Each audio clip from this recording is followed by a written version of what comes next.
How's it going, everybody? I am Kyle here at Final Fantasy Forge Studios, and we are back with some adventures in Middle Earth. Yeah, it's a doozy. They're about to head into a fellowship phase, meaning level ups are about to happen, and on top of that, well, the rest of the group gets to reset everything for potentially another adventure. But the group have left the Easterly Inn, and before we go too much further into it, we're going to have some quick recaps. Not recap, we'll have a recap, but we'll have some quick introductions from everybody in the party. And we're going to start with Feanor and make our way over to Valinith. So, starting with Feanor.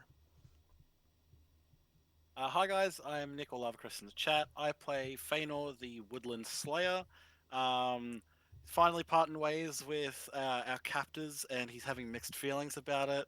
He was depressed, kind of depressed last session, but he's looking forward to new adventures with his friends. Hopefully, not to lose these ones.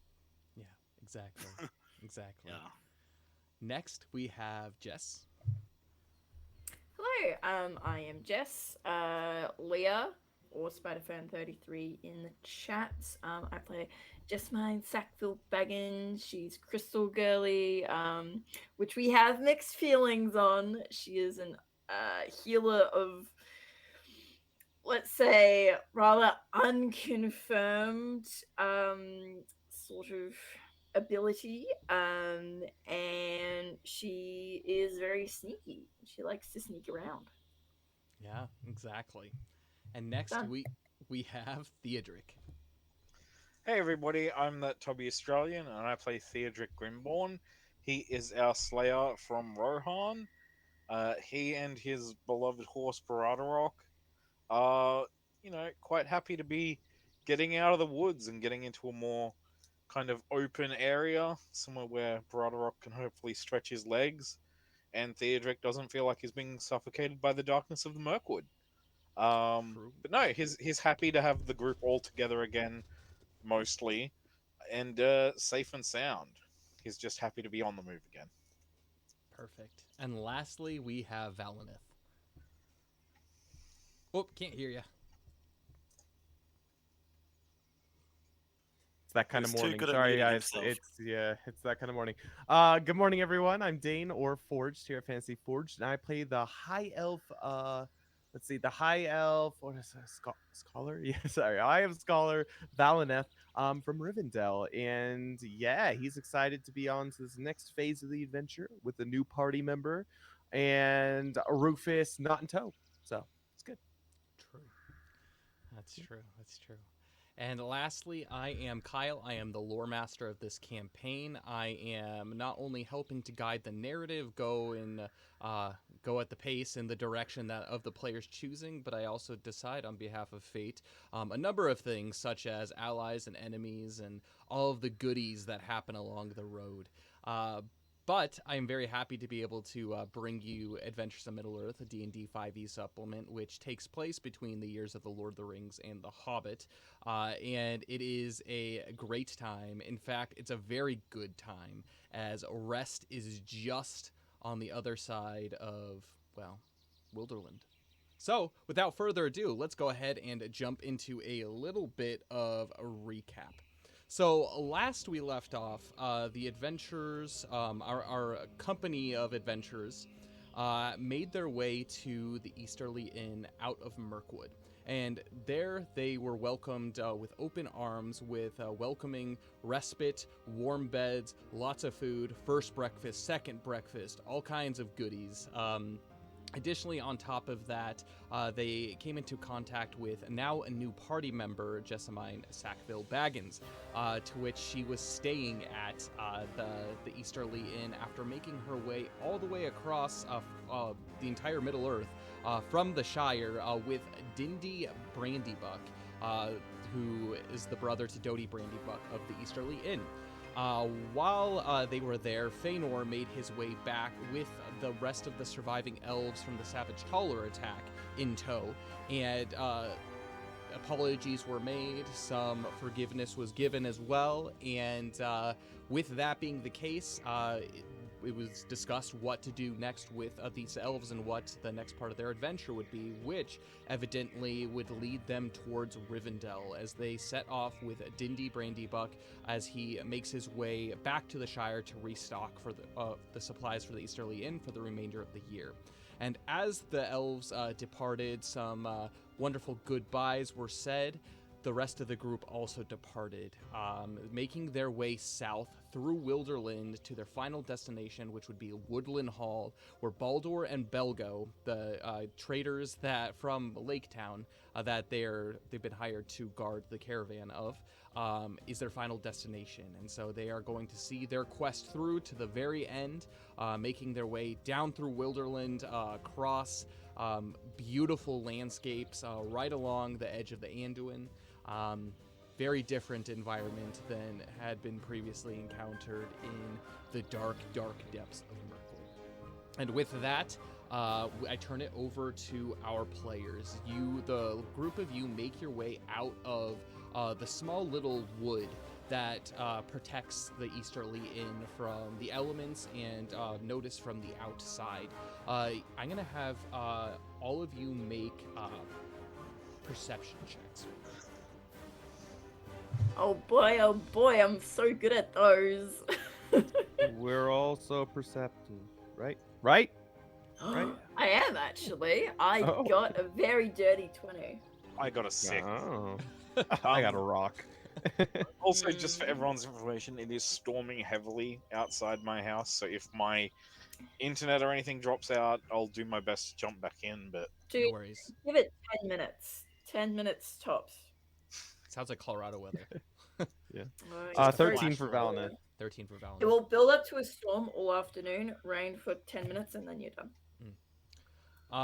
So how are you all traveling? Who is in the wagon? Who is walking? Who is riding on horses? What's going on? What's happening here? I imagine I'm riding in the wagon because my pack is so heavy. Okay, perfect. Just And my wait. legs are so short. I think Nick hasn't done his perception check. Yes, Nick, can you make a perception check for me? Sure thing. I had to let someone in the house who got locked out. Dirty 20. Dirty 20. Okay. Okay.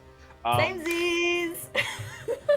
Theodric Valnith- is riding on Baradarok, and very happy to be doing so.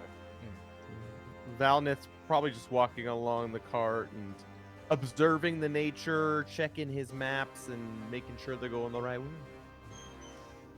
And Feanor, how are you traveling at this first leg of the journey? Are you on Nim? Are you walking along the side? Are you riding in the wagon? What is your preferred mode of travel here? I think Feanor's sitting on like the back of the wagon with like his legs hanging out of it, but like Nim's following him, and he's like throwing him like little bits of like food, like just like a little throw up like a little bit of like carrot or like a bit of like maybe some like weeds that he's picked up off the side of the grass. But like Nim's just like trotting behind the cart, and he's just kind of like sitting there feeding him. Yeah. Can I also be doing this? She's also in the cart too. Well, if you want to feed him, you've got to ask Nim. Okay. Can I feed you? And I chuck a bit of apple. Make a Oh, yeah, persuasion instantly. or animal handling check for me. Oh, I feel like I'm better at persuasion. I can't imagine why. Oh, that's a 22. 22. Yeah, he gladly eats up whatever you throw to him. You can tell that Nim himself is in a rather joyous mood as he's finally able to be kind of within sight of the group and of the party and not hidden within the woods. You could tell that there is still some scarring that is on his side as he begins healing. There's some small kind of scorch marks as well upon his kind of toughened hide. But he still looks elegant. He still looks quite as beautiful. But with those initial perception checks, this actually works out. So both Feanor and Jess, you're at the bottom of the wagon, or the back of the wagon, and you're seeing a Nim kind of trotting along back behind you feeding. But the two of you also notice something kind of lurking just out of sight to be able to be seen, but you do catch glimpses of what looks to be a small canine-like animal. I'm going to have you both make investigation checks for me. Is it Rufus? Investigation. I got an 8. I got a 10. Jess, you've known this dog for quite some time. It is Shadrach, and from what you can tell, Shadrach is making sure you leave the wood in a nice, calm, and untroublesome manner. Actually, just a quick question. When we were talking to everyone back at the inn, they said there was any specific spots you could hunt in. Were we given any tips or anything about if we come across game, what to touch and what not to touch? Like what's kind of the rules of, like, even that I would know from having lived in this area for a while? Like, what do we only take what we need? Like, just like, what are the rules here? So the rules are exactly that. You don't overhunt and you don't overkill. One of the things that the Beornings do to preserve the land is you only take what you need and you don't eat or kill greedily amongst yourselves. And so you are free to hunt. However, you are not free to hunt any type of eagles, meaning great eagles. Anytime you see anything giant flying in the sky, you are absolutely forbidden to make any shots at any great eagles, as Beornings are great friends with Gwaihir and his group of great eagles. And additionally, you cannot hunt any bears that are basically not attacking you. If you see any bears like out in the wild that are just leaving you alone, that's fine. If they attack you, you are free to fight back in self-defense. Yeah, fair enough. Other than I just that, wanted to ask not because bad. because it's like, it is still a bit of a journey to get to where we're going. Yes. So I just wanted to check what our situation was going to be. Absolutely. And with you all kind of taking up the mantle of travel, continuing on it's been a while that you've had to actually worry about travel yourselves. With Valineth being the guide, with his map, he spent a little bit of time in Wilderland, but he, with his map, discusses with Baldur. Baldur's made this trek to a fair bit. And one of the things, some of the sites that you are coming to maybe understand that you'll be passing through is a lot of, you'll notice that it starts to get, as you move through this part of Wilderland, it gets pretty flat. And then right around the old ford, there's this giant kind of opening where there's this enormous kind of drop. Where, like, the part of Wilderland you're on is much higher and much taller, kind of almost like this kind of like cliff edifice, and then the old ford is a pathway that basically it, like, runs up top of this path, and then there's a large dip where most caravans and most travelers can go down on. And so the vast majority of people that are moving through Wilderland, making their way from north to south, have to go through this. Otherwise, they're either going to have to take paths through Mirkwood, or they're going to have to climb cliffs, essentially. And so the Old Ford kind of divides that. And Valineth, this is something that you know. The path of the Old Ford is actually the main path that you came out on through the High Pass when you initially came from Rivendell. And so this is actually a very familiar path when you do get to that point, which is probably about a 4-day journey from where you're at. But between then and the Old Ford, a lot of the wilderness that you see around is quite pretty, but also very wild. You'll notice that there are a few kind of scattered trees, not really heavily wooded areas, but there are many pastures with wildflowers, all kinds of growing herbs. And this actually kind of tickles the back of your brain, Valineth, as you know that you have to keep moving, you have to keep traveling, but in your mind, you want to investigate some of this plant life. Maybe it is useful. So I'm going to have you make a medicine check for me. Sick. Maybe it is useful. If Corinthial... Oh, if only Can- Corinthial was here. I'd Can be I able to assist? really deduce. Absolutely. Go ahead and have advantage on this check. Jess is Thank, going to be helping. thank you you, out. Jessamine. Thank you. What an astute observations you're making. Well, I will take that first one. That's a 15. 15. And so, Yeah. as you look around, you notice that along the banks of the Anduin, you kind of weave in and out, kind of close from the Anduin, but just out of sight, just in case anyone on the river is traveling. You can have the ability to hide. But at certain points of the day, when you stop to make camp, you make your way over to the Anduin to kind of basically block out the sounds that you and your group are making to kind of keep yourselves a little bit hidden. But you notice that there are a decent number of cattails that are here. You can go ahead and add to your inventory 2 reed mace. Reed mace. Why, look at here! Look at here, Jessamine. Here, come here. And Valineth calls her over from the wagon. Yep. Have you seen this plant before? This is, what is it, weed mace? Sorry, you said? Reed mace. Reed mace. This is reed mace. Do you know the properties of reed mace, young one? Jess, you call these cattails. These are called cattails, and yeah. So what are they used for? Just so I can. So applying a reed mace salve to wounds allows a character to immediately cover 2 hit dice. Yes. Very good salves for broken bones, any sort of open wound. Yeah. Yes, these are quite good, although they get a little bit prickly. And he shudders at the green. Yes. But at least it's not green. I always yes. There were so many kids in the Shire. You know how you have those sort of thoughts where you think them and then you think, no, I shouldn't do that.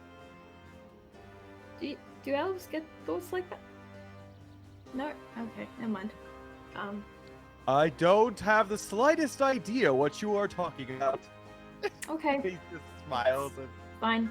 Don't eat them, was the point of that story. Oh, she Oh, makes yes. intrusive thoughts. Feanor with a mouth, one in his mouth. Huh? Of course, Feanor would know about intrusive Just thoughts. like Oh, chunks. his of- whole life is intrusive mean, thoughts. Thank you very I- much. My nan always explained it as the Fae trying to trick you into doing something harmful. But that's one way to look at it as well. It and, definitely sounds like some sort of a hobbit trick. That's for sure. I've never heard of eating such a thing. What happens when you eat it? And starts getting into conversation with Jess. Very such bad things. things. If I'm correct, the pines sort of just explode in your mouth, and it's not. It's not good. Yeah, it's not good. Bad stuff. Don't eat cattails, guys. I know they look delicious. And Jess, then I'm you- gonna have you make a perception or investigation check. You can go ahead and Okay. continue. Definitely perception. Thank you very much. Still not good. It's a 4. Yeah, outside of these, like, you're very engrossed in this story, just talking about the dangers of eating cattails raw, and everybody is listening very, very surefoot. And actually, Belgo, he chimes up. Yeah, actually, my dad always told me not to do that.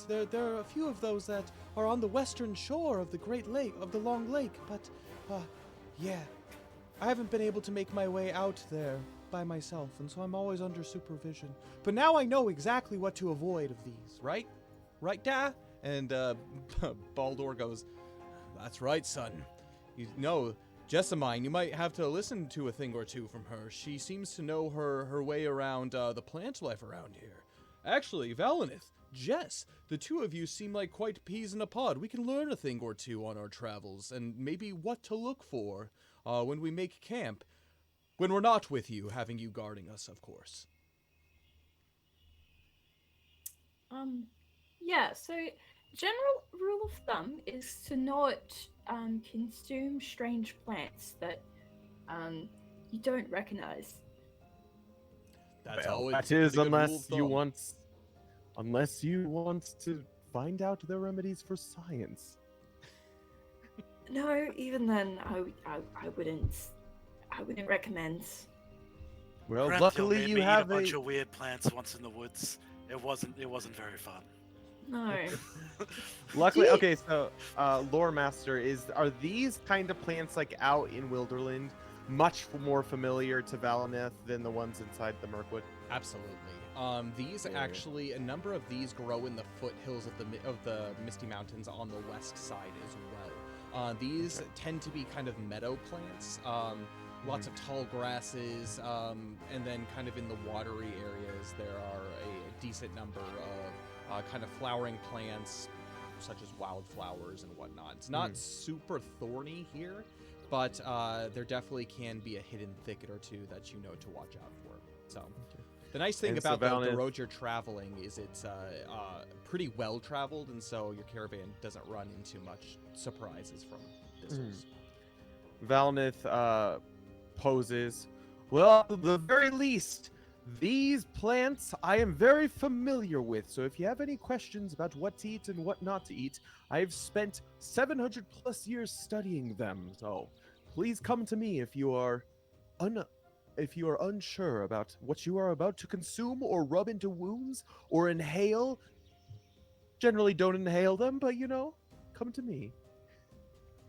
How old are you, Valineth? I am ancient by Hobbit standards, but quite young for an elf. I am 777 years old. And Valineth actually pauses. What's the date today, in fact? And he goes through his notes. Oh, yes, in the next couple days, that year should be turning to the next 778th. In Wow. fact, it actually today is, because 4 days have passed since your departure, it is currently May 1st. Oh, why? How could I forget? So silly. It is my birthday today. Wow. You It's your often don't, birthday. yeah, you don't keep track of those things when you're on the road. Yeah, 1 year when you- down and another year to go. When you're an old geezer like him, you wouldn't really bother keeping track at that point, would you? The years just roll Jess by. looks straight up horrified at that notion. He looks at her and is like, "Yeah, imagine being 2,000 years old." You kind of just. That's not the part I'm concerned about. Yeah. You don't celebrate birthdays? I don't think Well, Alan, when was the last time you celebrated your birthday? I don't I don't mean, think I've done one in at least 20 years. my mother would always make a cake for me, but since being on the road, that was never the case. I would always just celebrate by myself, give myself, because I didn't have any party members, a nice huzzah! Cheers to myself, and be on my way. Well, we actually used to make like a bread out of stinging nettles. Yeah, it's quite good actually. Well, I guess that's like the closest thing I've had to a cake on my birthday in a long time. That's the Wow. saddest thing I've ever heard. I'm generally too busy. She Do looks on the verge of tears. Are you okay? Is like Are you okay? You don't have birthdays. Our I've birthday's already- a big deal to the hobbits. I've already had like 50 something. Massive deal to the hobbits. Yeah, when I turned Hey, 50. Don't deck out the tavern just because it was my birthday. Oh. You know, I made little cakes for everyone, and I gave them all little gifts, and yeah, you should really nice does- time. It does seem extravagant. Is every birthday like that? Yes. Oh. Huh. What about you, Theodric? You haven't had that many years. No, What have your birthdays been like? Generally, it's just a lot of the same as usual. A bit of training. Yeah. Get my normal stuff done. A bit of a nice meal for the night. And well wishes something from warm. everyone. Something nice and warm. Maybe a bit of a Yeah. feast. Nothing too crazy.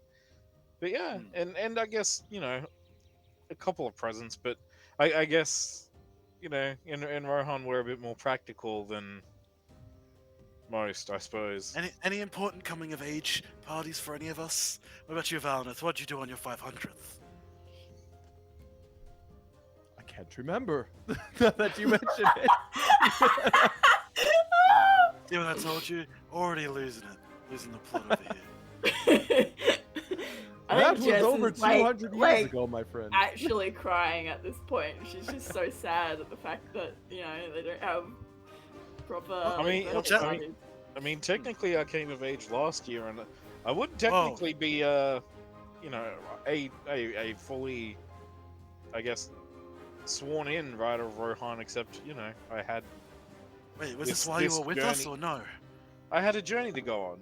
I had questions that needed answering. So Oh, look, birthdays I are one kind of thing. Coming skipped of it. age is the second thing. Well, we have to celebrate at some point. Jess, would you help me celebrate? Like, set up a party for it? I would like that very much. Like, while actively wiping away tears. Yeah, well, you only come of Kyle. age once, Theodric. You can't Well, waste that. I mean, yes, and I had a You have a lovely, birthday every year. I had That a stuff gets lovely trolled. feast back in Rohan, but it just didn't seem all that important. I had questions that, you know, I had lots to do. I had lots on my mind. Kyle, I don't know if this would be something that you would know, but are there any high elvish traditions for birthdays, or is it basically just like, yeah, whatever?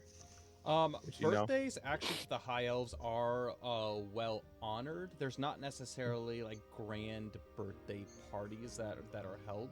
It's more kind of time in solitude. So that's one thing that the high elves do when they do become another year older, is they actually, kind of similar to hobbits, like birthdays are important as it shows that you are growing in wisdom. And so it's less of a celebration of I'm another year older as opposed to a celebration of let's reflect on all that I've learned over this past year. And so That makes it's sense. very they're not celebrated, but they're held in high esteem.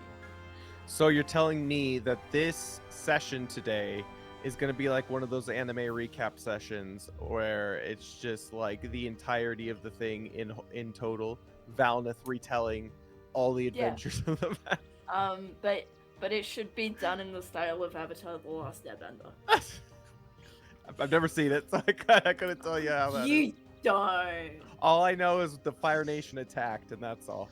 Fair That's all you enough. need to know about the show. It's the fifth last episode. Okay. It's called the Ember Island Players, and the Enough. whole show is played on like a parody of itself. It's magnificent. Saving that production money is all I have to say right Mhm. there. Yeah.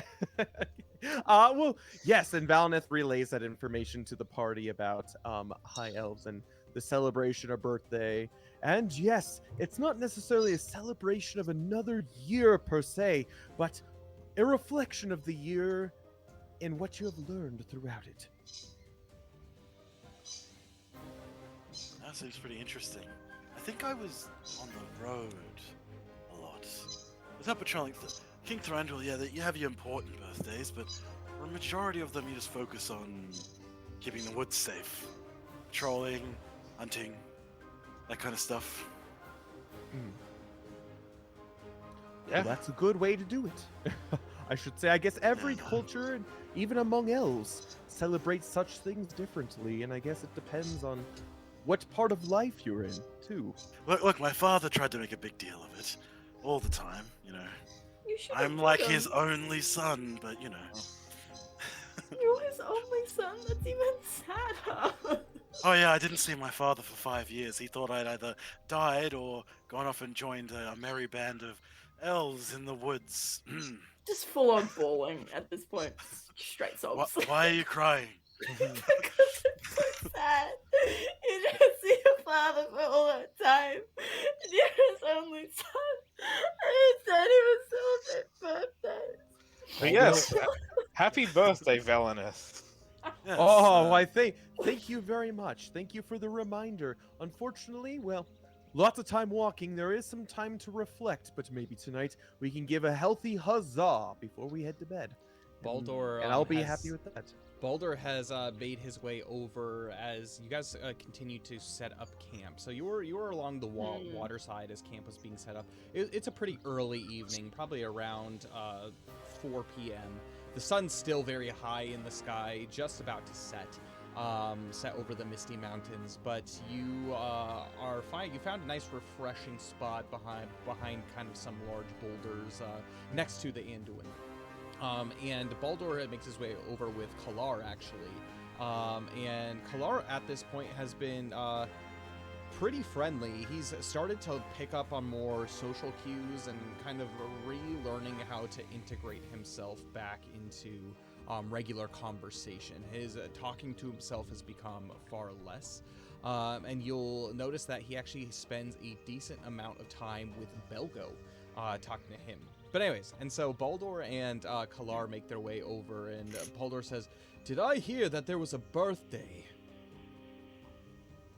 Oh, why, Yeah. yes, this is 778th.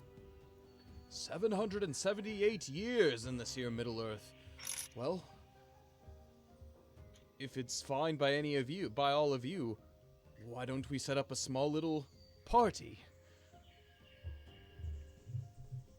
Yeah, A why not? party.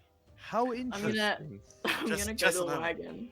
Just Yes? discussing that potentially. Potentially throwing a party for him. And a party for Theodric. You know he came of age last year and didn't tell us. Well, it was before I knew you. It Yeah, happened that before doesn't I knew matter. you. Nope. I thought you were still a child. I didn't realize you'd already passed the threshold to become a man. So I mean, I don't we're know gonna how it is celebrate. I don't know how it is in other. But amongst Rohan, once you're 17, that's kind of it. Like, I don't Theodric. know. That's Theodric, so young though. you are like I a said, man. You 17, are a he's a man in the child. Rohirrim culture. However, why don't you do the manly thing and go find us some food for dinner?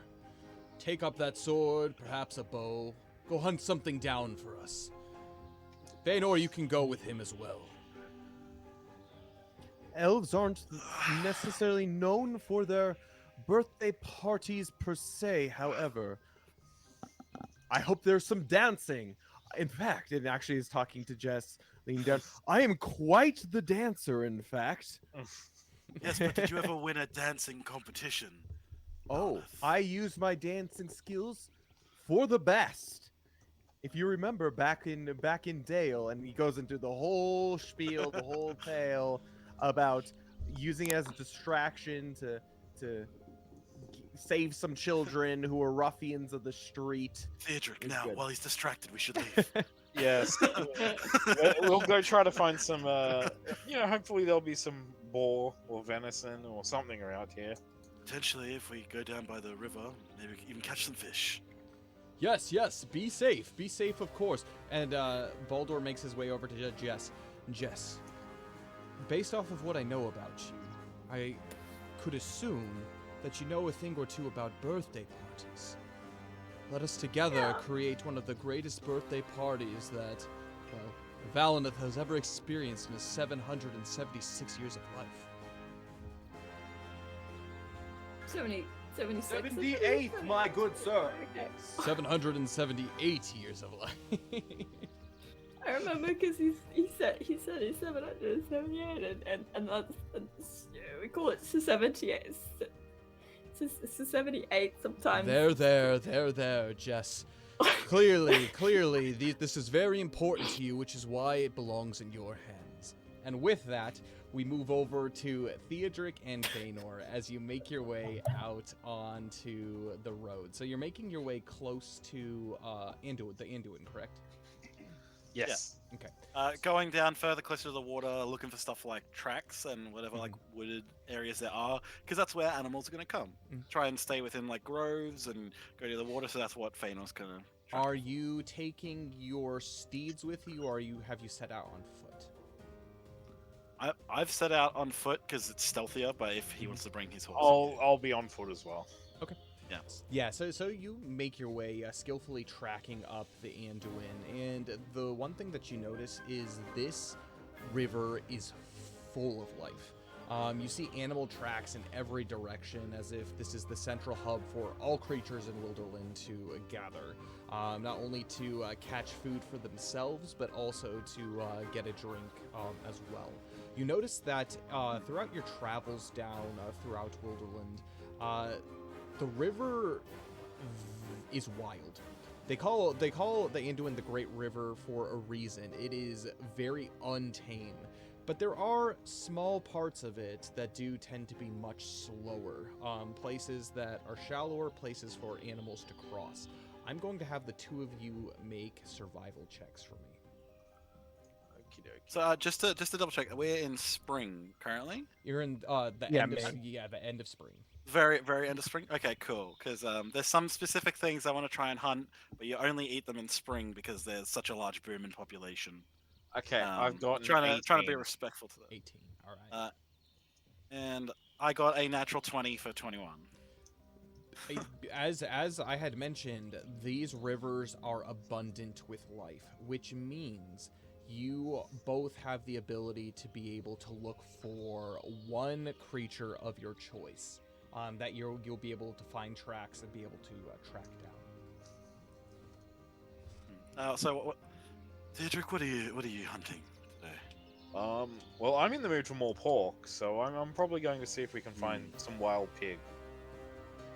Yes, I am actually going to see if I can come across any frogs. Frogs? Yes, no, you wouldn't think it, but for what they are, there's quite a lot of fat in them, so they're quite good to roast. And we're coming to the end of spring now, so they're going to be quite a few of them. We'll be able to catch a fair number and enjoy some frog legs without damaging the population at all. Huh. Make sure if you come across a boar, if you can tell that it is a male, feel free to kill it, but try to leave any female boars, any sows that you find. It helps keep the numbers of them up in the area. And preferably any males that you find, some of the larger ones, because they've probably had a chance to sire some offspring. So any juveniles that you find, just leave to their own. Oh, fair enough. Bjornings aren't very kind about people, messing with the animals too much here, but just try to hunt sustainably. We've got the cart, we've got some provisions. But if we're going to have a little bit of a party, we want to make sure that everyone's got plenty to eat. Yes. And as you complete this conversation, you go your separate ways for a bit. Theodric, you catch up on what look to be a group of boar. Many, is it hooves? Do they have hooves? Hoof prints, leading away from the river. And actually, Feanor, you sit and you listen as you see skillfully Theodric make his way kind of easterly away from the riverbank. And you sit and you listen for the sound of frogs, any sight of them. As this is a nice kind of still part of the river, a part where they're probably most likely to be. I'm looking specifically for the larger ones. Okay. And he's going to try and catch as many of the bigger ones as he can. Make a perception check for me. This can be at advantage because of your nat 20. Okay, cool. So a 22. 22. You spend your time listening, and as the sun starts to be able to start to set, and the day starts to become cooler, you do notice that there are croaks that are beginning to echo throughout the river. Even over the water's movement, you can hear that there is an abundance of life here. I'm going to have you make a stealth check as you attempt to catch these creatures.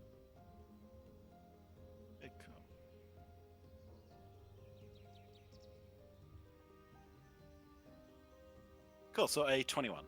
21. You are able to, in probably the course of an hour and a half, you're able to gather close to 7 or 8 large toads, or large frogs, that you're able to, that they look tasty and quite plump. And you capture them quite skillfully as well.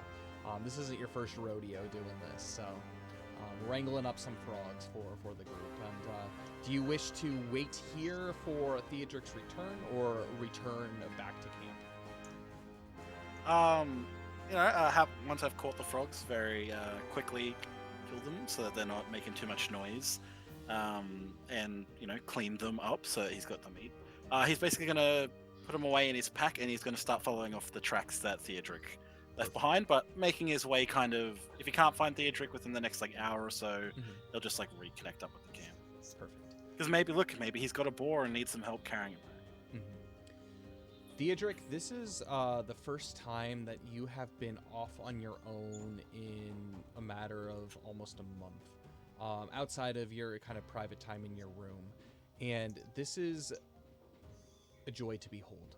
You're starting to feel quite nostalgic of your time back in Rohan, the time where Lord Esmond was teaching you to hunt, tracking down boar. The boar of Wilderland are perhaps a little smaller than the boar of Rohan, but you know how to track these creatures, and just the thought of the boar and celebrating with Valinith is stirring you forward as you follow these tracks.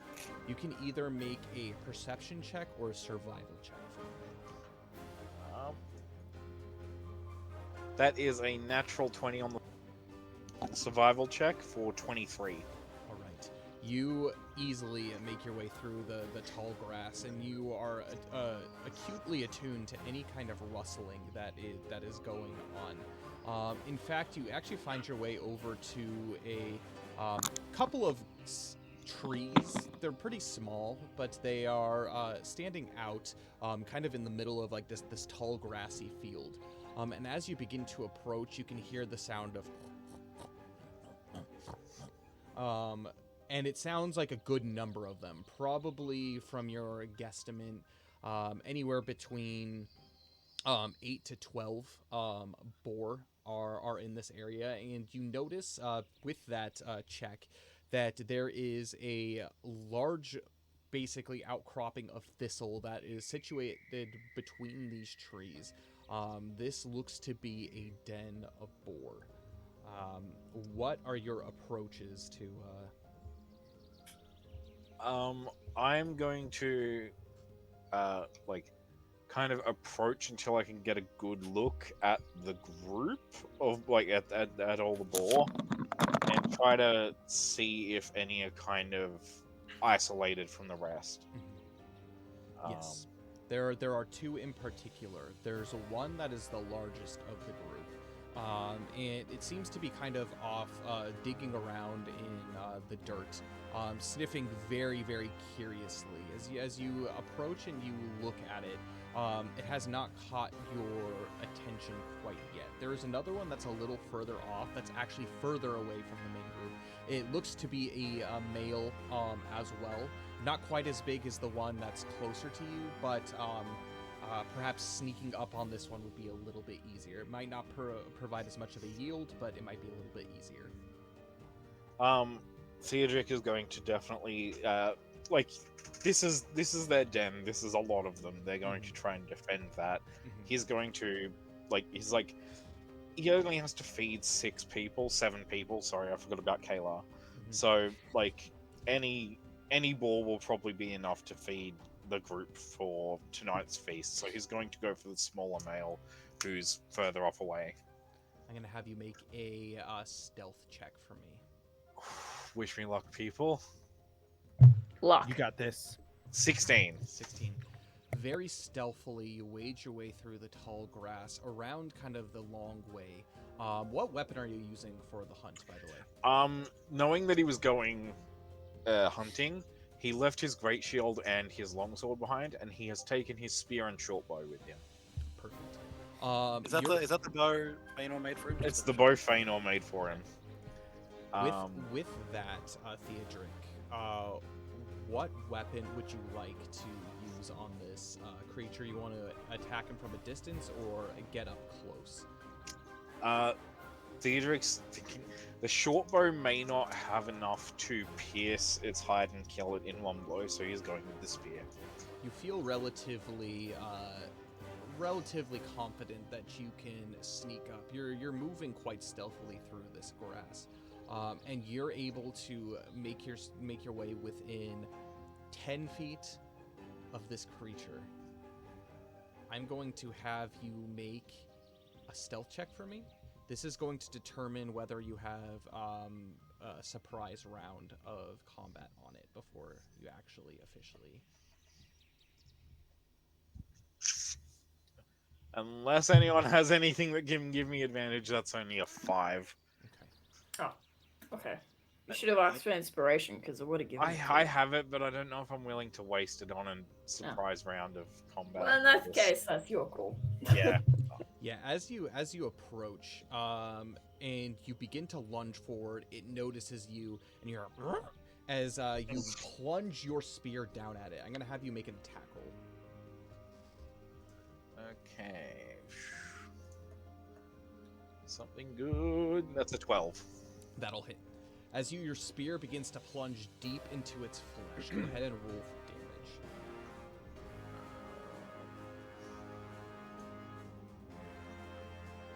9. 9. And without much more than a small, very short squeal, you're able to put this boar out of its misery. And from what you can tell, it has not alerted any of the other boar in the general vicinity that you have taken prey upon one of their group. You have successfully slayed the boar and have still remained hidden. I'm a hero. You are a hero. And with that, Theodric is going to. I guess. How big is this boar? Like, Theodric's a big dude. He Yeah, could probably just you're a get big across it. dude, and you know how to prepare them. You probably don't necessarily want to prepare it on the spot, Yeah. per se, but this thing probably weighs a solid. I don't know. Do you guys know pounds? Roughly. Yeah, roughly. Okay. Vaguely. This thing probably weighs close to 70 pounds. Okay. Oh, okay, not that bad. Like 35 kilos. yeah. Oh, Four- thank you. 400 I was grams gonna to look a up. pound. Yeah, So- Theodric's just gonna chuck it across his shoulder and wander backwards towards where he last saw Feanor.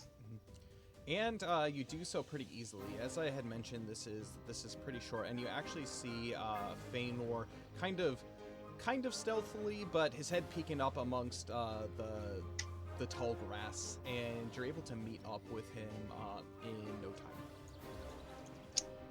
Oh, Feanor, this place is amazing. You should have said there must have been 12, 13 boar back there, and all of them huge. I imagine it's got something to do with Bjorn and his people looking after the land and making sure nobody ruins everything. But Looking at the relatively small boar on your shoulder, after you say all the boars are huge, it's like, so you slayed one of their children. oh no, this was one of the bigger ones. But like they're Oh, still yes, reasonable. the boars must have been massive then. Yes. they're well fed, is what I'm trying to say. They Like, are well fed. yes. That's true. No, it's good to hear that this is doing so well. You would be surprised to find that the Mirkwood was like that once. Even in the time that I've been there. It's used to be able to find plenty game. I actually came across a boar when I got separated from you guys. oh, Yeah, so it was the only life that I found out there, but he seemed to be doing pretty well. Had a nice bramble, so I took it from him. that's nice, I suppose. Yeah, it was pretty cool. But no, it's good. See, look what I caught, and he like pulls out a bunch of frogs, holding them by the leg, like, these are gonna be delicious. Have you ever tried fried frog? No, we don't really have too many frogs down in Rohan. It's mostly, That's why it's like plains. dry wastelands, right? Just No, dead no. grass everywhere. Would you say that the Mirkwood is just dead trees? Depends what part of the Mirkwood you're in, but you have an excellent point. Like, no, it's beautiful plains land, massive, like grazing. Really, grazing dead land trees everywhere. were the first thing you thought of when you thought of the Mirkwood. Okay, is the Mirkwood all swamp then? No. Okay, you make a good point. So there's living grass as well. Mostly living grass. Ah, yes. No wonder you have so many horses. Don't worry, I'm just messing with you. I know that. What I do know of Rohan is that it's very flat. A lot of Yes. grass. I don't know. Does it ever just feel like it's too large when you can see that far away?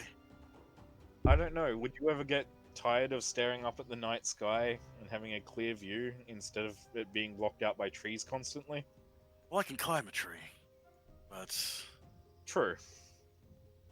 you know, It's don't you wonderful. feel safer when you're like It's actually quite similar to what some dwarves I know have said, where when they're walking around out, not from underground, it almost feels like you're going to fall upwards. Like, you haven't got that like safety of the places that you know around you. I suppose. I can only imagine that's why you were feeling so bad in the woods. If you're used to all of that just up there, and then suddenly it's just really oppressive. Yeah. Yeah, Just- that's pretty much it. But We're no, obviously walking back to camp during this Yeah, whole yes. change. yeah. And We're not as just as sat you there, as but- you are just very casually, I'm gonna have the two of you make perception checks for me. This is going to be at disadvantage, both. I got a 6. I got a 10. And as you begin to wander your way back, we're gonna make our way to Valineth, Jess, and the rest of the crew back at camp. Jess, what have you done to prepare a memorable birthday for Valineth? And Valineth, what have you Okay. done in the meantime while this is happening? Oh, Valineth, please, you go first. Yeah, so Valineth is going to take this as an opportunity to, while Theodric is gone, to see if he can't, how to say, regally braid the hair of Brown Horse to make Brown Horse party ready. Sorry, Baradrock, party ready for such occasions. He's going to attempt to at least.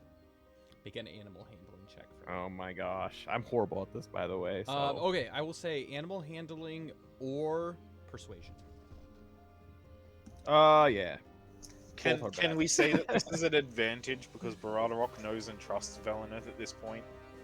I will say Like, this: the DC is Not very to the low. same level as Theodric. The or even, DC like, is very Dain, low but- for this. So Okay. Oh, I'm actually better at animal handling than I thought.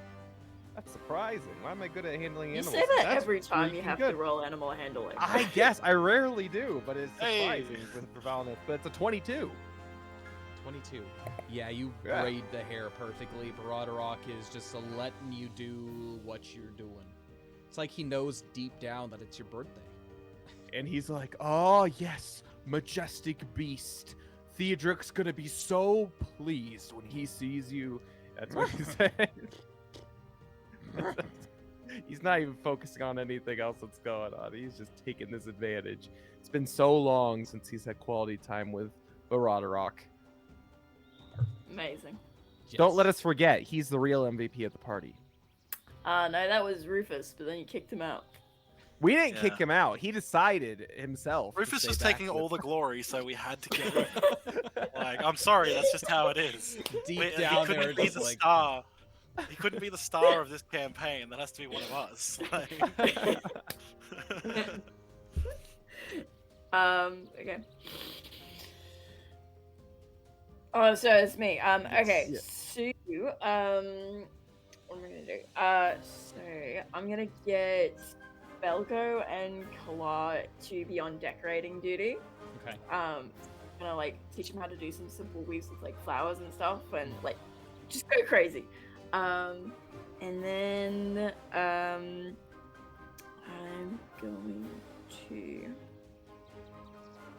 I'm going to start making a cake. Is what I'm gonna do. I don't know what fire sort of- cake. sort of fruit. I forget Jess is real good at cooking. Thank you for joining I'm so us, good at Jess. cooking. Thank you for joining us.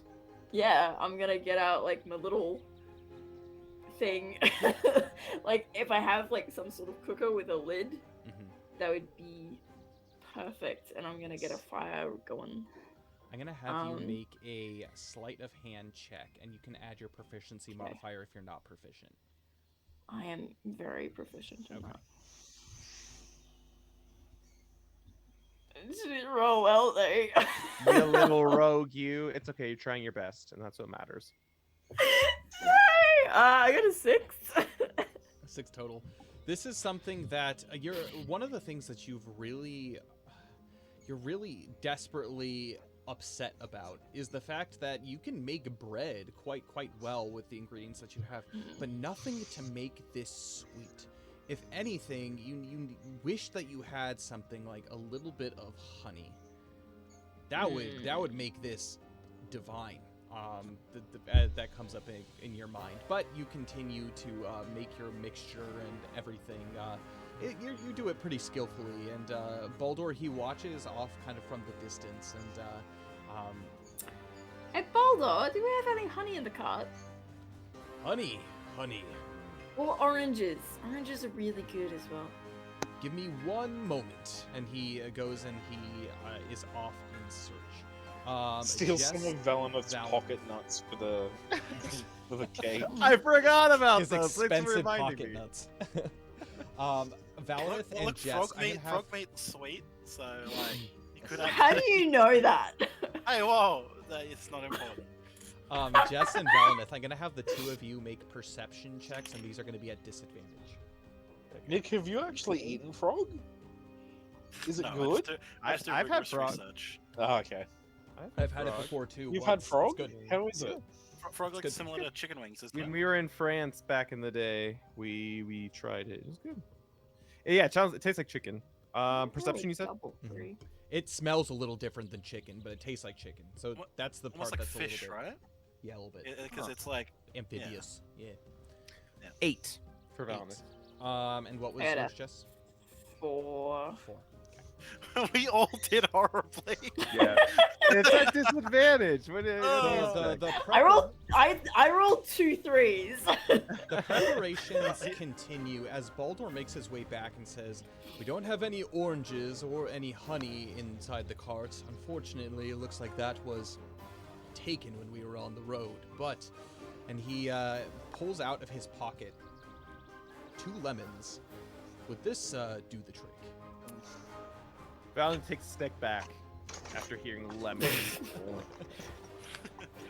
She looks at the lemons and she's like, "Do we have any other fresh fruit?" What did you have in mind? Come look in the cart with me. No, now I think we have a different problem because if we don't have any other like fresh citrusy fruit, then well, someone might get scurvy and we wouldn't be able to cure it. So I might keep these in case someone gets scurvy, and then what else? What else? Those They are sort weapons of- of mass destruction in her hands. My lord. Jess, I'm gonna have you make a medicine check for me. Your attention Oh, is no. your attention is immediately turned to your surroundings as you begin to contemplate something that could possibly be used for some kind of sweetener to this. 14. 14. Around the campsite, you don't notice much. However, there is a small bush on the far side of the boulder that you're camped up against.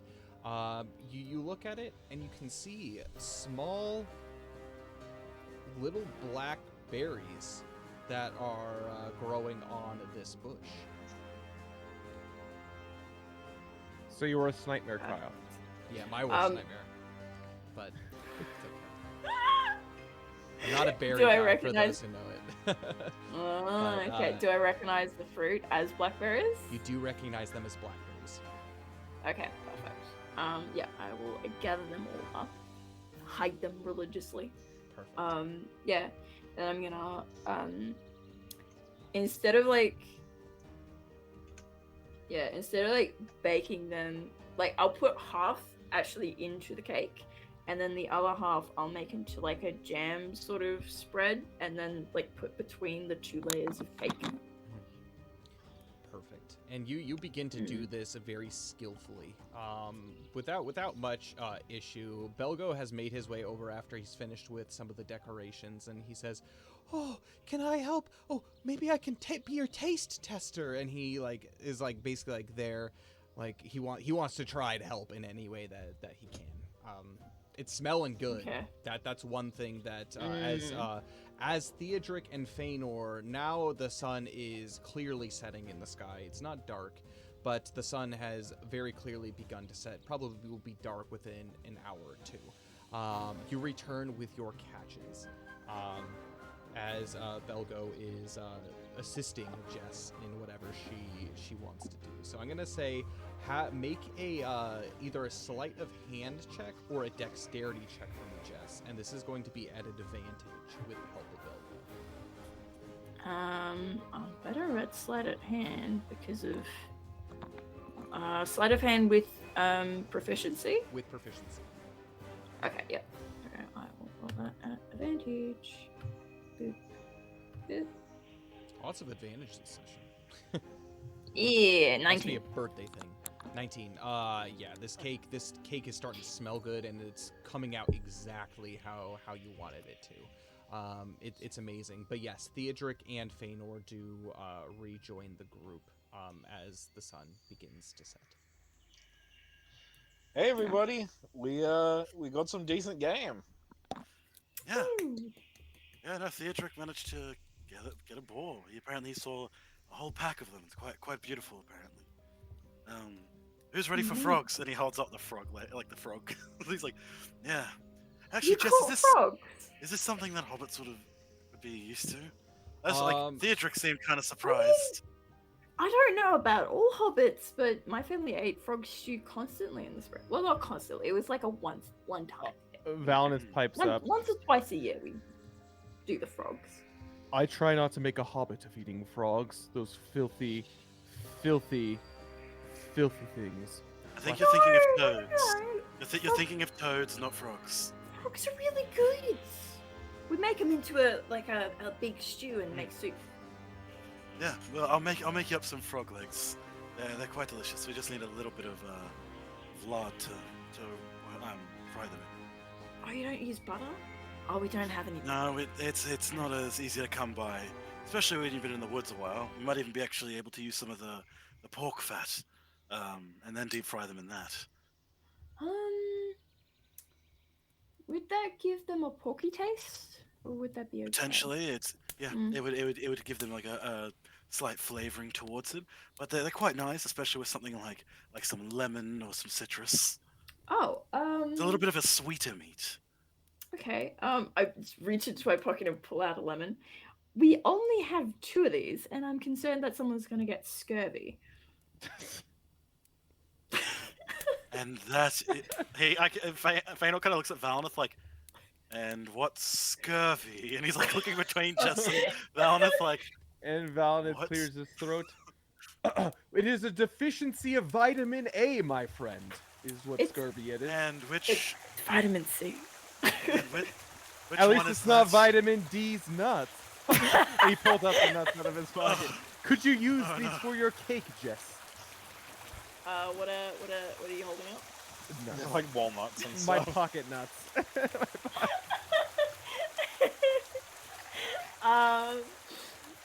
Do nuts go with blackberries? I don't know what blackberries taste like. I mean, Blackberries are Have you ever delicious. had a mulberry? Yeah, I love Very mulberries. similar. Very similar. Okay. mulberries. I mean, Or a berries little and bit nuts go more together all tart. the time. Hmm. Dried berries generally, but yes. the Also, point is still Theodric pipes up and he's like, "You do know that scurvy's for when you go months and months and months without fruit and I s- vegetables, Yeah, I right? still don't. Wait, but It's- we've been It's, we're in the we can eat plants all the time. What are yeah, you talking about? yeah. No, we'll be fine. Like scurvy's for months and months without eating. any Valineth, have fruit you or ever vegetables. heard of Bal- have you ever or heard Belgo of elf chimes getting in, he's like, scurvy? I hear pirates get scurvy. Exactly, because they're on a ship for Ah. months and they can't eat fresh fruit and Yeah. vegetables. My dad said if I ever become a raftsman, I have to always keep a barrel of apples on board, just in case. Oranges work best actually because they've got the properties. Does it work with pickled fruits, like when you like turn them into jams and stuff, or is it a fresh I, fruit? I heard if you Wow. get cramps, you have pickles. Also, bananas do really good to help get rid of cramps. Bananas are good for a lot of things. Yeah. You have They're to really eat hard. 2 a day, Belgo. Valinus pipes in. Because Two? monkeys Bananas never Bananas are cramp. expensive. Yes, but monkeys never cramp. If you don't want cramps, you gotta eat 2 every day. What's a monkey, Valinus? Oh, don't even get me started. And he goes Valineth, into that's like talking- talking about how the fact that predatory cats don't warm up before they attack. I don't Have know you what ever that seen a means, cat- Feanor, but yes. Have you ever seen a cat stretch before hunting? No, not really. I don't know if I've Kinda ever seen a just- cat Cats hunting probably before. stretch before they wake up. Like they'll wake up from their nap and then they'll stretch. Yeah, but you don't do rigorous training as a It's like, say, a lion stretching before you go hunting. You just hunt.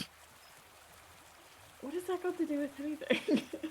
Well, he was talking about bananas and monkeys and not getting cramps, which I don't think is necessarily true. But Potassium, my friend. It's very good for your So dumb. we're just going mad.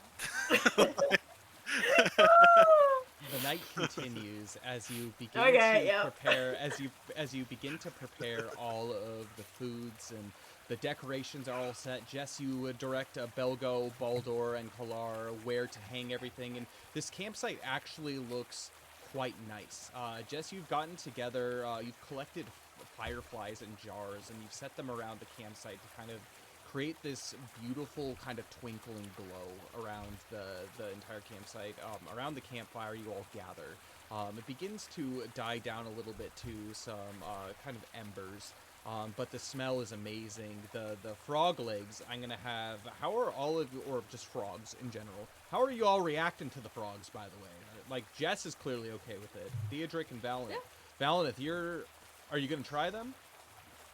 That it's dubious for Valineth, but he'll give it a try since his good old friend Feanor was kind enough to hunt down frogs. But he's thinking in the back of his mind, why does Feanor have to hunt such weird things? Cedric is very excited. He's like, he's curious, and he's like, if Feanor reckons they're good, like, he's eager to see what they're like. Valineth, I'm gonna have you make a wisdom saving throw. Alright. Watch him get Get points watch of shadow yeah, from his shadow own from birthday freaking party. frogs. I'll tell you, my goodness. If that happens, Wisdom, I'm you said? sorry. Yeah, wisdom But saving. this is a canon event. Oh, wisdom saving. Well, good thing I'm good at those. Let's see. Dirty 20. Dirty 20. You taste it, and you begin to get the kind of the first chunk of it. Surprisingly, it's quite clean tasting. It's not wet. It's not slimy. These seem to have been prepared really well. You look to Jess as she kind of finishes the last of the cooking up over the fire before she brings the last bit of pork over to the table. And you take one look at her and you're like, I might not understand all of her healing properties, but man, is she a good cook. And you actually grab yourself a second frog leg. From it. Why, these are fabulous! Maybe you should keep the lemon to the frog legs, Jess. And it starts nibbling down another one. But don't worry, I still have one left. Oh, God. Just for emergencies. Valineth eats. It's just shuddering at that thought. The rest of you are astounded too at how delicious this food is.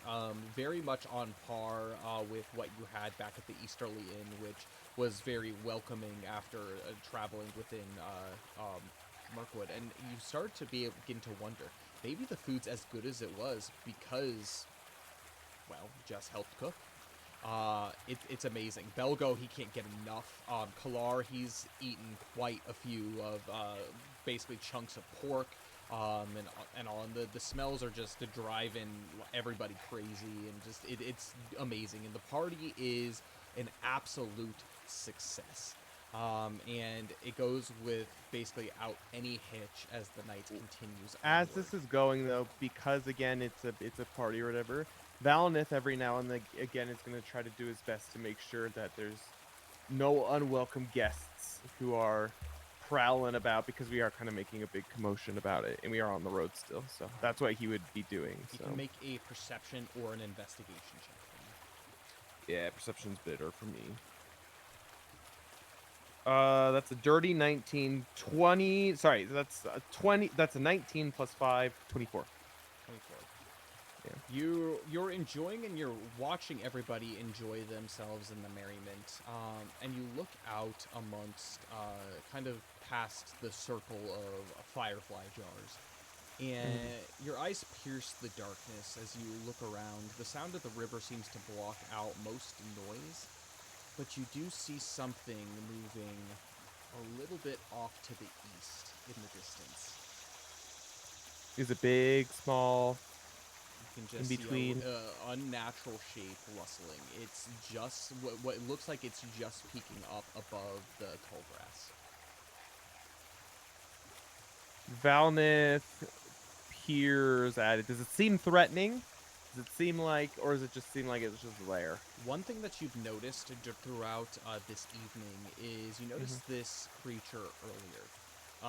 It seems to have moved back and forth within sight, but it's never moved closer than where it is right now, which is probably a solid, probably 50 yards from your campsite.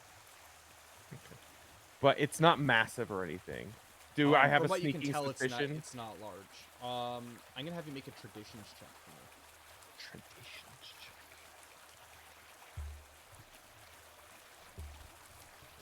It's a 5. 5. You have no idea. All right. All right. Valnith keeps note of it, and he just continuously keeps an eye out. Little bit worried, but seeing that it's been following and not been doing anything dubious, he'll kind of forget about it, I guess, as the party continues. Okay. Yeah, that's all. The evening comes to a close as the cake is cut and served. Each of you get a piece of this cake, and it's large, it's extravagant, and it smells oh so good. You've not had anything sweet like this in quite some time, as it's plated and set in front of each of you. Jess, do you have any words for the party before... So, Valinith, I don't know what sort of cake your mother gave you, and I only had some very few resources, but I really hope you like it, and I hope you know that now you don't have to spend your birthday alone. That sounds like a terrible thing to happen to anyone, and happy birthday. And Valinith smiles at her and kind of gives like a courteous nod and says, "Why, you don't need to compare such things. I haven't had so much fun in... can't remember how long the more I think about it. This is definitely a birthday film for the memory books, that's for sure. Ha ha." And he lifts his drink and just says, "And huzzah to that!" And he drinks. Huzzah! Huzzah! Huzzah. He Huzzah! doesn't really know what to do. It's kind of his catchphrase. Oh, okay. But we say it back? Yes, it's like a thing of camaraderie. So, Oh, yeah, I understand. I'll get it next time. yeah. Huzzah! Huzzah! Yeah, see, I got it. Ah, you catch on quick, young one. And to just Thanks. drink down whatever he had. So The night draws on. Everybody stays up just a little bit longer than normal. I'm gonna have all of you set a watch. What's gonna be the order of the watch? Theodric is going to go first. How long do hobbits have to sleep for? Like, Normal. during a night. So normal Normal, Yeah. yeah. 8 hours. Normal 8 hours. Valinith will stay up with Theodric. He's already a little bit wary because he's seen the figure and he's just gonna keep a wary eye out for it. So So, at least for the so time being. who's on watch first? Sorry. Theodric Theodric and Valinith. Valinith. Cool. I'll do my 4 hours rest then at the beginning, and then I'll stop with Valinith, finish off Theodric's thing, and then with Jess's, and then wake up Valinith just before. And as the night kind of wears on, the campfires die down to mere smolders. The fireflies have all been released up until this point, which they make their way dancing over the top of the Anduin. And there's a small dim glow of embers coming from the fire. It's peaceful, and as you gaze up, the two of you, Valinith and Theodric, at the stars, you see how clear the sky is, and they're distant, but it's almost a warm glow that sheds its light on you. And I'm gonna go ahead and leave it to the two of you. I tell you, Valinith, I have missed the open sky. for the past few months. Hmm.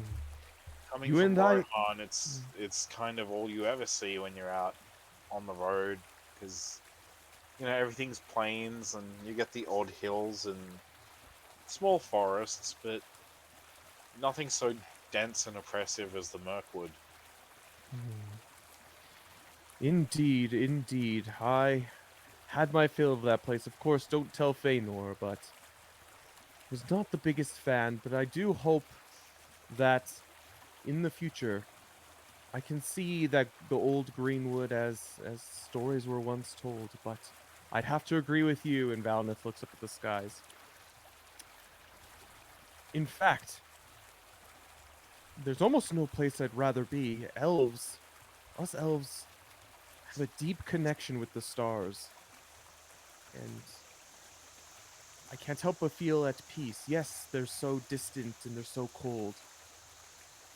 But there's a warmth to them as well. They're like precious diamonds in the distance. And Valnith kind of continues to reminisce about time and about um, the passage of things, and kind of starts going into a little bit of a uh, not educational like rant or anything, but more of like a philosophical rant about the stars and the importance of them, and why he loves them so much based off of his growing up and his studies and stuff like that. And Theodoric is happy to hear him out and listen to this. It's a very relevant conversation as you begin to reminisce about the stars. One of the key topics that continuously comes into spoken from your lips is this idea of memory. You talk about the memories of your growing up, more than 700 years ago when you were just a wee elf, and all of that you've experienced, your time with your father, Morbeth, your time with your mother, the golden halls of Rivendell, and the way that you explain it to Theodoric, it's this place of respite, puts the Easterly Inn to shame, and you talk about how fond you are of your home, but more importantly, how fond you are of family. And something sits in your mind, Valnith. You can decide to reveal as much as you want at this point, but your mind turns to your father and your quest and your search for him. It's you miss home. You miss the golden halls, the cascading waterfalls, the nature, the night sky, but you miss your father as well. It's been years since you've been able to celebrate your birthday, his birthday, with him, but you do know, and you hold in your heart a little bit of hope, at least this night.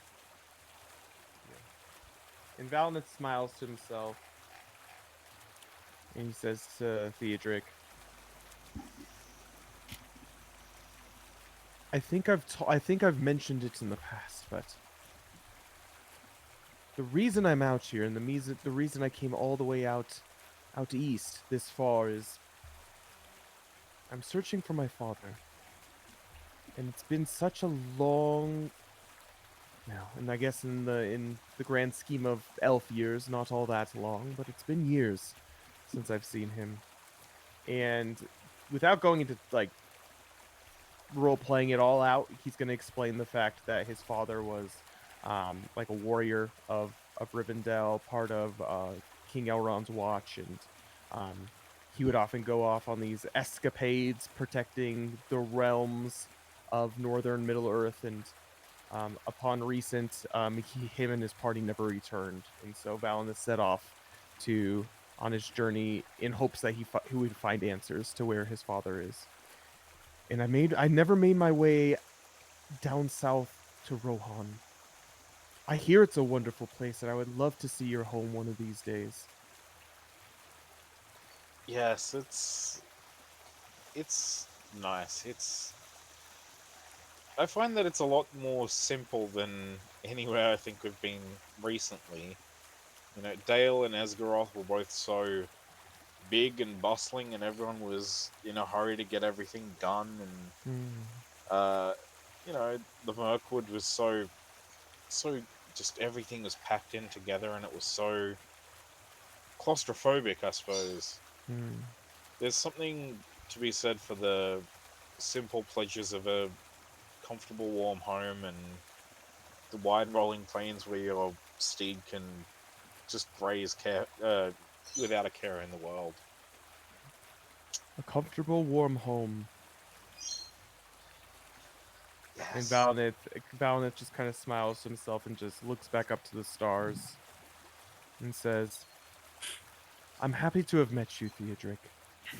It's not all been easy, but I wouldn't trade any of our experiences or any of our experience in the past for not having have met you in Feanor.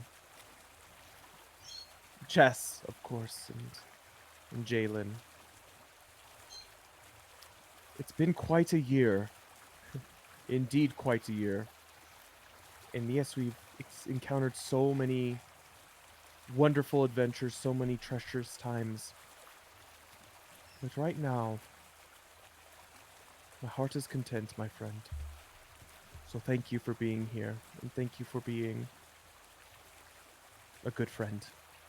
And Valinith will just kind of lean back a little bit on his hands and continue to stare into the stars, keeping watch as much as he can, and just reflecting on what was he thought going to be a day of just traveling, but turned into a day of something even more of retrospection and reflection on the wonderful blessings that he has in his life.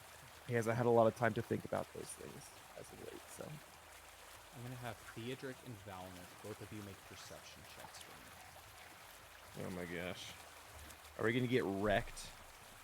I got a In this- 20. Thank you. So do I even have to roll? Let's see. I got an 18. Okay. Both of you, as you talk, you're quite aware of everything that's going on around you, and it is peaceful. You look out, you gaze out to the spots where maybe you saw the figure earlier, Valinith. You don't see anything. Whatever creature was watching after you, looking at you, has at least left for the moment. Theodric, as you look out amongst everything, you see that Baradarok is sleeping quite cozily over by the wagon with the three remaining ponies. And you gaze out onto everybody kind of on the banks of the Anduin, and the one thing that you realize is this is very much home. You're the family that you have left, you miss them, but the family that you have begun to build makes you feel safe. And that sense of safety pervades this night. On the both of your watch, nothing out of the ordinary happens. To which point, after about 4 hours, Theodric, or 2 hours, Theodric, you go ahead and make your way to sleep. And whatever changes are going to be happening with the watch. Yeah, we'll find Valinith out. will stay awake for another like 2 or so, Okay. just by himself, yeah. reflecting, and then he'll go and wake Feanor or his wife. Feanor or Jess, who are we doing? Feanor's going to take the next watch, and after Jess has essentially had the full long rest, they'll Okay. wake up for the morning. Cool, sounds good. And Valinith will go to with bed. Feanor will just Feanor, you'll have 2 hours by yourself, and then Jess will wake up for the last 2 hours as dawn begins to break. Yeah. Valinith, as he wakes him up, pats Feanor on the shoulder and says, "Those were delicious frog legs, by the way. I was a little suspect of them, however. Pretty yeah. So good. Pretty I good didn't think choice." about it till after I'd grabbed them. They were quite a treat when we would be, especially in the depths of the woods. You don't come across the water very often, especially areas where frogs spawn. So it was quite rare to find them. But yeah, I didn't really consider till I got back that they wouldn't be a normal thing to consume. So I'm glad you liked them. Did you take notes? What did you think was most enjoyable about them? Don't tell Jess this, but I think the lemon added quite a bit. Let's keep it there. Okay. No, I mean, honestly, they were quite good. It was just an unexpected flavor. It's not something we eat every day in Rivendell, and they just seem so unclean. Valid. But I was pleasantly surprised. I guess I just need to keep a more open mind. Yes. Now, happy birthday. Go have a sleep. Thank you, buddy. Enjoy this wonderful, beautiful night that we have. Did anything And- happen on watch? I should ask. No, no, I s- not at all. I mean, and Valnith does relay the information that there has been a figure that's been following, but definitely doesn't seem very threatening at all. I have my suspicions. I think it might be that, you know, that magical dog. Yes, Jess and I earlier did see Shadrach in the woods, so wouldn't be Oh. surprised if it was him. Valinith kind of like lets out a sigh of like relief. Okay, well, I'm glad I'm not crazy, but we are being watched, but it doesn't seem to be a threatening. Let's just hope that presence, he's that's not for sure. flying and shooting lasers out of his eyes during the night. That would be most Lasers? unfortunate. What's a laser? I've never heard of such things. And Valinith starts contemplating as he goes into his elvish dreams that he has. Hmm. What a laser is. Thanor, you Oh, begin. beams of light from his eyes. Thanor, you begin your watch, and it is a beautiful, beautiful night. As Valinith relayed to you. You begin to prop yourself up against the boulder and look around and watch over everybody as they sleep. Are there any thoughts immediately that you're having or contemplating at this moment? I guess Feanor in this like moment by himself, like because like earlier when he was with the frogs and stuff, he was like focusing, and he's still focusing now. But it's there is a bit of sadness there, where Coranthiel's now gone on her way, but there's almost that feeling of like something that had been unresolved for so long, like not sure if she was alive or dead, like what had happened to her, like all this big ordeal that happened to him 6 years ago now. The burning of the bridge, everything, like it. A part of that has been able to heal a little bit. He's seen his father. He's been back in the halls of Thranduil. He's been able to find Coranthiel, and he's been able to help other elves who have been in a tough spot. But it's still met with a level of sadness. But probably looking around after having had such a good meal, seeing like Theodric like snoring over near Broadrock, and Valinith like resting peacefully. He does have a little moment of like just like happiness and a little bit of pride in the people that he's begun to surround himself with. Even Jess, the potential that he's seeing in her. Really feeling like that, as overwhelming as everything might be, like at the very least he's surrounding himself with good people who want to help people. That And makes yeah, sense. feeling a real like brothership, like a real type brotherhood, essentially, especially with Valnith and Theodric. After everything that they've been through, like he'd fight to the end of the earth and back to keep them safe. Absolutely. It's beautiful. And, it's one of those things that it was such a good time. And, making your way south, you look to Baldur, Belgo, and you see kind of these relationships, the people you're protecting, the people that you've come to find as friends, come to begin to realize as family. And this maybe the heaviness that was on your heart just a few days ago as you looked up at the sky.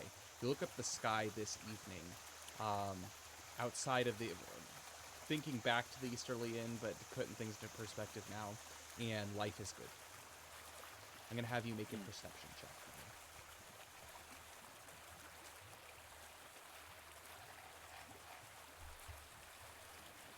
for me. A 13. 13. Likewise, as you sit alongside the Anduin and you contemplate the joys of life, nothing out of the ordinary, nothing surprises you. It's a peaceful night. 2 hours pass as dawn very, very barely begins to break. You go over to wake her up for the last part of the watch to with you, essentially. Jess, time to get up. Oh, good Pretty morning. Good morning. It's been pretty uneventful, but Okay. if you want to keep an eye on things around here, I might go for a quick morning stroll. Val said he saw something in the night, and I think it might be Shadrach. I thought I might as well go have a look. Yeah, it would be bad if we assumed that it was Shadrach and then it was. Yes. I just didn't want to something leave the camp unguarded.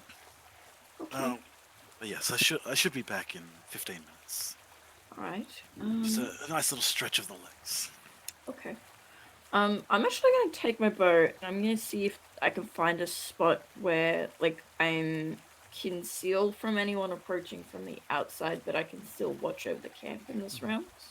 Yeah, actually, this was something the night before that you discovered as you were helping everybody hang up all of the decorations above the boulder on top of kind of the overlook. It's probably about a 8-foot climb above the camp. There's a small little, a couple of smaller boulders that are stacked up on top of this ledge. You're able to position yourself behind them, kind of just tucking yourself in kind of like this U shape. And you're able to peer out amongst, with a nice high vantage point, as the light begins to shine across the Anduin all the way to the western banks and everything on the east side as well. Is there anything that you are contemplating this evening, or this morning, I guess, as you keep watch, Jess?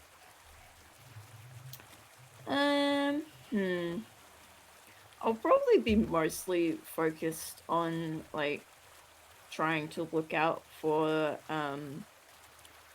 dangerous things, but just like as dawn breaks, I just get caught up a little bit in memories of home and everything that my nan taught me. You remember the Shire, and you remember as the sun would rise every single morning. You're always taught that the early bird gets the worm, so to say, and you would often make your way down beneath the party tree, a well-known tree within the Shire, but there is a nice meadow that is spread beneath, and you found yourself in basically sitting on the ground as you were growing up, looking at the different kinds of flowers, dandelions, and whatnot. And you look at the tree as you could see the morning sun creeping through the leaves, and it brings you back good memories. I'm gonna have you make a perception check as well.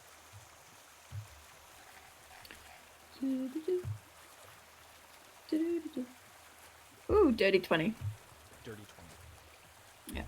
As you sit and you watch, you can see with the vantage point that you have that there are, as the morning begins, you notice that there is some wildlife that is about as well. A little bit off in the distance, you can tell most creatures are keeping a wide arc from your campsites, as the smells from the night before, but also the smells of all of you, are keeping them away, keeping them at bay. You see Feanor scurry off kind of into the distance as he begins wandering, looking, strolling. And you find yourself having a nice, peaceful morning. Hand on bow, but feeling very happy with the world, very happy with life. Feanor, as you walk out amongst the tall grasses, I'm going to have you make a survival check for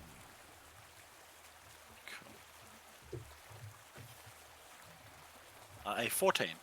14. You don't see anything. You walk in the general direction of where Valnath had pointed that something was watching, but you don't see anything immediately. With the exception of a very muddy patch. You make your way over, and you see very, very large footprints. They look like boots. What direction did they come from? Did they come from the river? You have no idea what direction they come from, as it's a small little mud patch, and there's 2 footprints. From the shape of everything, it looks like they were facing the direction directly towards camp. But as they made their way from that spot, they haven't made any other prints anywhere else. At least, not the same pace. Um, yeah. Feanor's just going to go for a bit of a walk, probably at that same distance, just around the perimeter of the camp.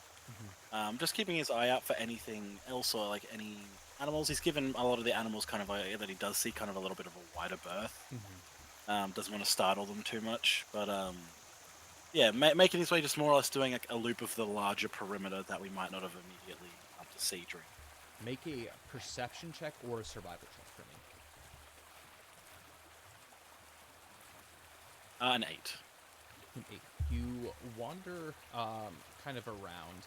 You are able to pick up on a number of tracks as you make your way far enough to where you reach the main road, to which it's mostly hardened ground, hardened dirt, to where you can see that it's been disturbed by wheel tracks and whatnot.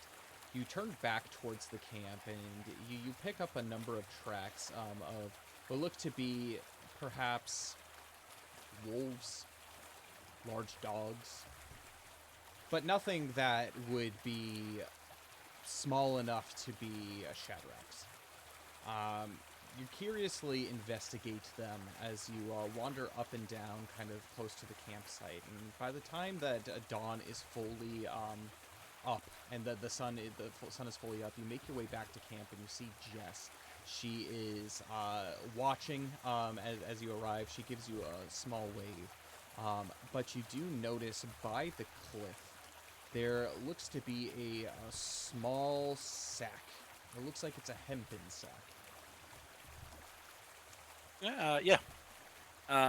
Seeing that this isn't really part of our stuff that we've been like bringing with us, Baynor is just going to approach it. He's not going to draw any of his weapons or anything like that, but he's going to like approach it and check what's in the bag. You do so. You approach and you pick up the sack. And again, it's kind of this nice woven sack to a degree, but you pick it up and it's quite light. You have no idea what this could be. It's tied very eloquently with twine. And as you begin to basically unloop but, it... but before he opens it, Feanor is just going to like kind of look around and go, "Thank you," and then he's going to open it, just like kind of into the little wood that's like immediately in front of him. And yeah, as you begin to open it, immediately this very, very sweet smell fills your nostrils. Inside are 4 honey cakes. You have no idea what these are or where they came from, but they are special and they look very, very tasty. So essentially a honey cake, the way that these work is it is a consumable item that you could use much like a healing herb or anything like that. Upon eating a honey cake, you can remove all points of exhaustion, or additionally heal 1 of your hit points worth of HP. Okay, so it removes all exhaustion or heals 1 HP. Or heals, or 1 hit dice's worth of HP. Oh, 1 hit dice. Okay, cool. Yeah. Sweet. Seeing what that is, Feanor is going to tie up the bag again, kind of put it on his belt, and just have one last little look into the woods, and then he's going to turn around into camp and start.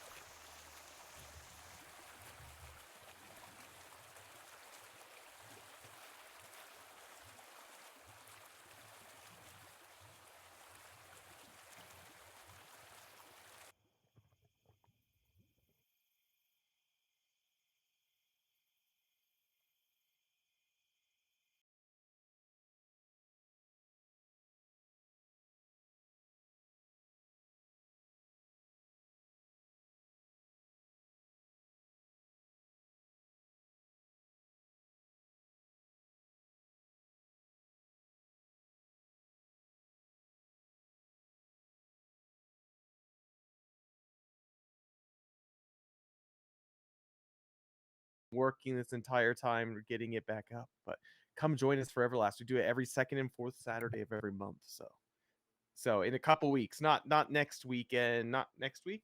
Yeah, not next weekend, but the weekend after. Come join us for Everlast Adventures. It's a good time. We're in a dungeon. Kyle, you're back. We missed you. All good. Dang. We plugged Everlast because your Everlast stuff came up. Yeah. Yeah. It's still up, actually. Oh. Yeah. The overlay is still up on stream. Oh Who is let's see. Spider is half of Yuki, no! my Am I character. you? You're me. How about now? Is that better? Oh, and speaking of which, guys, one of our wonderful members of the community, Ikari, joined us last week, and he is now taking over.